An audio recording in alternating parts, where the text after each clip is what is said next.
Ma megnézzük, hogy miért dolgozik az Orbán Viktor kormánya, hogy minél több ember éljen adósságszolgaként vagy bérlőként ebben az országban. De először kezdjük azzal, hogy mi a bankrendszer egyik fő hibája, és hogyan lehetne kijavítani azt. Ahogy az előző videóban is mondtam, a magas lakásárak legnagyobb nyertesei a bankok. A jelenlegi neoliberális kapitalista rendszer pedig alapvetően a szupergazdagok és így a bankok érdekeit szolgálja. Mert gondoljuk végig, hogy mi történik akkor, amikor egy ingatlan befektető megvesz egy használt lakást 10 millió forint önerőből és 40 millió forint hitelből. A bank mindenképpen megkapja a kamatot, így létrejön egy pénzszivattyú a legvagyonosabb rétegek felé. Kamatot végső soron nem a befektető fizeti meg, hanem a bérlő, aki az ő hiteleit is kitermeli a bérleti díjon keresztül. A befektető hozzájárul az árak emelkedéséhez, ami jó a több lakással rendelkező ingatlan befektetőknek, de rossz a saját célra vásárlóknak és a bérlőknek. Ha felfelé mennek az ingatlan árak, akkor a befektető tőkeáttéttel extra nyereséget ér el, ami tovább növeli a vagyoni egyenlőtlenségeket. Ha a hitelválság alakul ki, és bankokat kell megmenteni, akkor a veszteséget közpénzből fedezzük. Így a lakosság kétszer fizet, egyszer kamat formájában, aztán pedig adófizetőként. A bankok kevesebb produktív vagy társadalmilag hasznos beruházást finanszíroznak,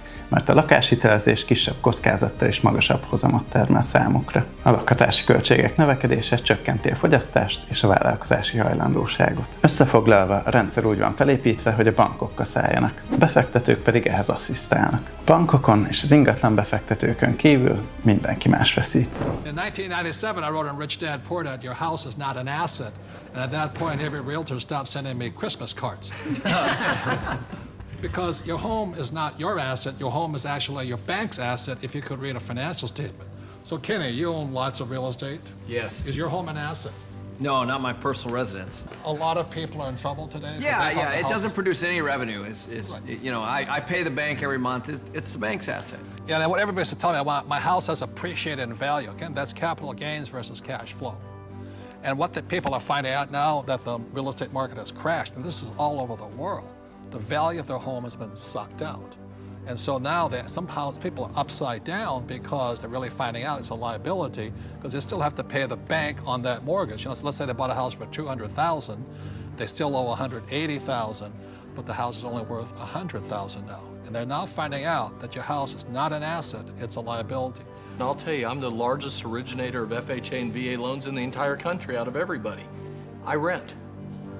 What does that tell you? That's why it takes financial education. The reason I'm in real estate is for one reason. It's debt. It is one of the easiest assets to get debt on is real estate. But if you're going to use debt, you've got to be highly financially intelligent. Otherwise, if you're not intelligent, just keep calling your house an asset. We're talking a lot about assets, and there are 4 primary asset classes. One is business. As an entrepreneur, you own a business.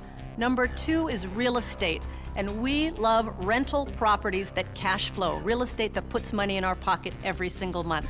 Number 3 are paper assets, stocks, bonds, mutual funds, savings. And number 4 are commodities, gold, silver, precious metals, oil and gas. A mai ingatlanpiac működése sok szempontból hasonlít egy legális ponzi sémára. Folyamatosan új belépők pénzéből tartja fenn az árakat, miközben a haszon felfelé, a kockázat pedig lefelé áramlik. És a legrosszabb az egészben, hogy ebből a játékban nem lehet kimaradni. Lakni ugyanis mindenkinek kell valahol. És hogy mi lenne a megoldás? Joggal várhatnánk el azt, hogy a kormány az adópolitikát és a bankokra vonatkozó szabályozási kereteket úgy alakítsa ki, hogy a használt lakások ára minél alacsonyabb legyen, és így minél kevesebb kamatot kelljen fizetnünk a bankoknak. Jelenleg egy kis konyhai matekkal számolva nagyságrendileg 60 000 mediánbéres dolgozó bére mehet el a lakás célú jelzáloghitelállomány kamataira. Ez a szám egy 5500 milliárd forintos jelzáloghitelállományból, egy 395 000 nettós mediánbérből és egy feltételezett 5%-os kamatból jött ki. A jelzáloghitelállományra vonatkozó szám 2024 év végi, úgyhogy minden bizonnyal azóta tovább nőtt. Szerintem ezt a jelzáloghitelállományt el kell kezdenünk csökkenteni reál értéken. Ennek egyik legegyszerűbb módja például az lenne, hogyha korlátoznák a bérbeadásra szánt használt lakások hitelezhetőségét. Visszatérve az egyik korábbi videóban említett Nobel-díjas közgazdás Stiglitz analógiájára, a bankok olyanok, mint a farkasok. Korlátozni kell a szabadságukat, mert a laza szabályozás veszélyezteti a mi jogunkat a megfizethető lakhatásra. Nem engedhetjük, hogy a profit érdekük felülírja ezt az alapvető jogot. És most térjünk rá Orbán Viktorra és a kormányára. Ők végig azon dolgoztak, hogy minél több adós rabszolga legyen az országban. Orbán Viktor el is mondja neked pacekba.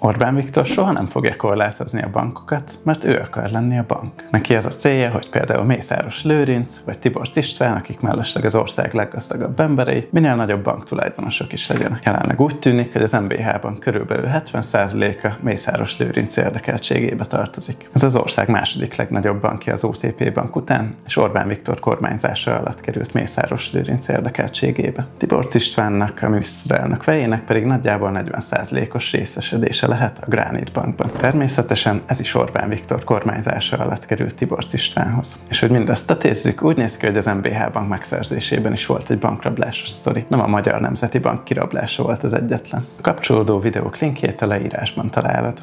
A következőkben igyekszünk egy nagyon-nagyon bonyolult történetet közérthetően elmagyarázni önöknek. A Válasz Online újságírójával, Bódis Andrással. Szervusz, jó reggel! Szervusz, jó reggel! Nagyon erős a felütése annak az anyagnak, amit írtál. Ez nagyobb bankrablás, mint a Matolcsi féle, így lett Mészárosé az MBH, és ugye az állítás végkövetkeztetés az az, hogy az MBH 55%-a az adófizetőket illetné. Ma ugye ott tartunk, hogy Mészáros Lőrinc és tábjának ebben a bankban 70%-os tulajdon része van az én számításaim szerint, úgyhogy egyébként a betett tőke alapján az 55%-a az adófizetői közösséget illetné ennek a banknak.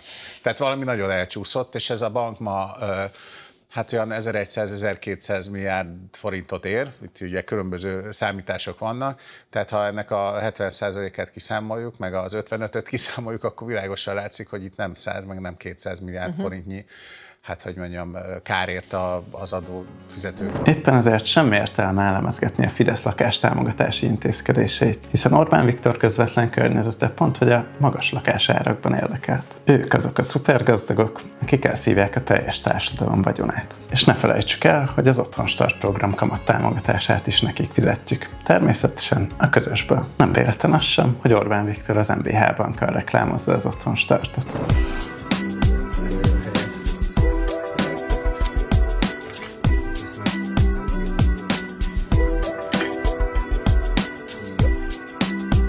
Szépen.